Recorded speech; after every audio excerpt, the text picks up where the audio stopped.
Sebelum kami memulai menjelaskan hasil diskusi ini, izinkan kami untuk memperkenalkan anggota kelompok 4. Yang pertama, Magdalena Rasinta Dewi, kemudian Novi Irmawati, Sindiana Wahyudi, dan yang terakhir Lolita Elizabeth Nainggolan. Selamat mendengarkan.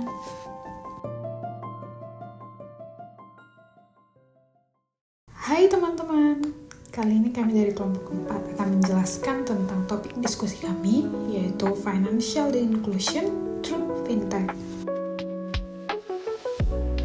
Kemudian rumusan masalah.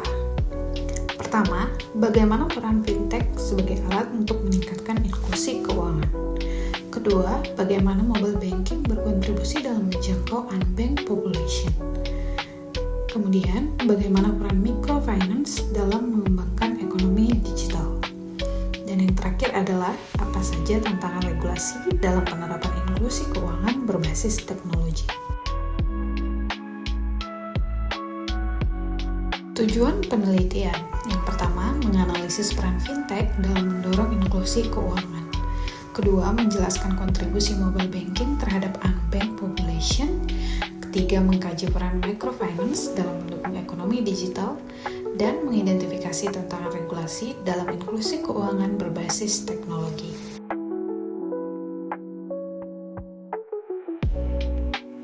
Kemudian manfaat penelitian. Pertama, manfaat teoritis, memperkaya kajian akademis mengenai inklusi keuangan dan fintech sebagai bagian dari transformasi sistem keuangan digital.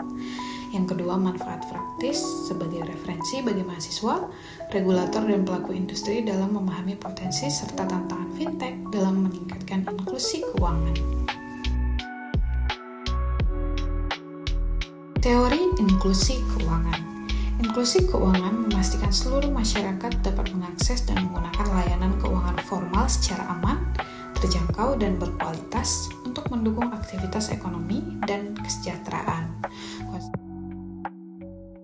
Selanjutnya, teori fintech dan transformasi digital dalam keuangan. Fintech merupakan inovasi teknologi dan layanan keuangan yang menghadirkan layanan cepat, murah, transparan, dan inklusif, menjadi disruptive innovation bagi sistem keuangan tradisional. Mobile banking sebagai jembatan populasi unbanked. Akses perbankan via ponsel memungkinkan transaksi tanpa datang ke cabang, mengurangi hambatan fisik dan sosial dalam akses layanan keuangan. Kemudian solusi bagi unbanked, yaitu menyediakan rekening digital, pembayaran, penyimpanan dana, dan pinjaman mikro yang dapat diakses bahkan di daerah terpencil dengan literasi keuangan yang rendah. Kemudian teori microfinance dalam konteks ekonomi digital. Memberikan akses pembiayaan kecil bagi masyarakat berpendapatan rendah seperti UMKM. Digitalisasi microfinance menurunkan biaya, mempercepat proses, dan meningkatkan akurasi penilaian risiko. Teori regulasi keuangan dan perlindungan konsumen. Regulasi keuangan harus menyeimbangkan inovasi fintech dengan mitigasi risiko melalui pendekatan berbasis risiko seperti regulatory sandbox sambil memperkuat perlindungan konsumen, keamanan data, dan pencegahan penipuan. Kemudian bagian ketiga, fintech sebagai alat inklusi keuangan. Yang pertama yaitu akses lebih luas, di mana fintech memudahkan masyarakat termasuk di daerah terpencil untuk menggunakan layanan keuangan melalui ponsel. Yang kedua, layanan lebih tepat sasaran. Teknologi digital membuat produk keuangan lebih sesuai kebutuhan, seperti pembiayaan mikro dan tabungan tanpa saldo minimum. Terakhir, tantangan utama, yaitu rendahnya literasi digital atau keuangan dan risiko keamanan menuntut edukasi serta perlindungan konsumen yang kuat. Contoh kasus nyata. Pertama, M-Pesa di Kenya, yaitu transaksi dan tabungan via ponsel bagi unbanked. M-Pesa di Kenya memungkinkan masyarakat tanpa rekening bank melakukan transaksi dan menabung hanya lewat ponsel. Layanan ini sangat membantu daerah terpencil dan meningkatkan inklusi keuangan. Yang kedua adalah P2P Indonesia.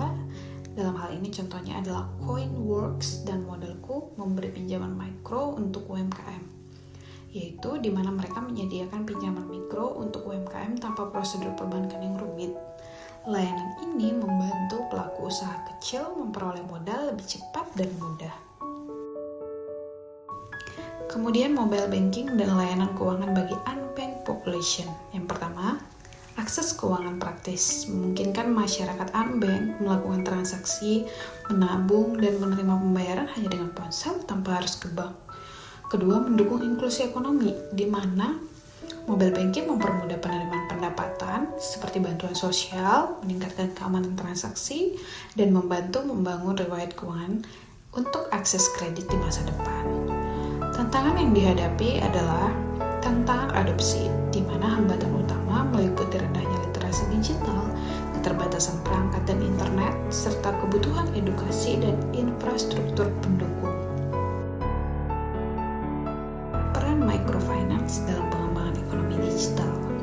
Microfinance membantu masyarakat berpendapatan rendah dan UMKM masuk ke ekonomi digital dengan menyediakan akses modal, layanan keuangan sederhana, serta dukungan teknologi.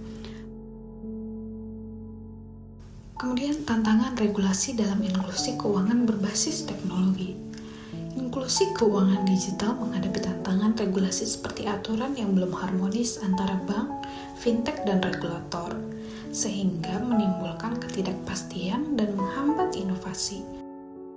Studi kasus dalam hal ini adalah M-Pesa di Kenya sebagai model inklusi keuangan berbasis fintech di negara berkembang.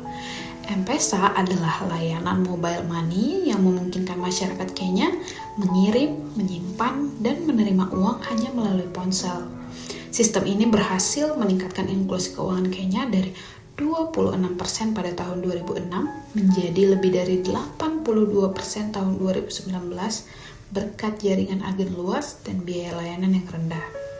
M-Pesa tidak hanya berfungsi sebagai alat pembayaran, tetapi juga mendukung UMKM, pembayaran tagihan, dan transaksi lintas wilayah. Sehingga sistem ini mendukung pertumbuhan ekonomi digital. Keberhasilan ini ditopang oleh regulasi yang fleksibel dan pro-inovasi, sekaligus menunjukkan bagaimana fintech dapat menjangkau populasi unbanked secara efektif. Dari materi tersebut, kami mengambil kesimpulan berikut ini. Pertama, fintech memperluas inklusi keuangan yang mempermudah akses layanan bagi masyarakat berpendapatan rendah dan UMKM melalui mobile banking dan microfinance digital. Kemudian, digitalisasi meningkatkan efisiensi dan produktivitas.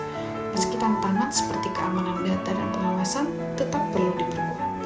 Pemanfaatan fintech akan optimal dengan regulasi adaptif, literasi digital, dan kolaborasi semua pihak. Dari kesimpulan tersebut, berikut beberapa saran yang bisa kami berikan. Pertama, untuk pemerintah atau regulator.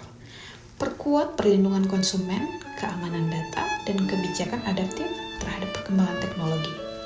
Untuk industri fintech, sederhanakan layanan, tingkatkan keamanan sistem, dan perluas edukasi digital bagi pengguna. Bagi masyarakat, tingkatkan literasi keuangan dan digital agar dapat menggunakan layanan fintech secara aman. Dan untuk peneliti, lakukan studi lanjutan terkait perkembangan fintech, dampaknya pada UMKM, efektivitas regulasi untuk mendukung ekosistem keuangan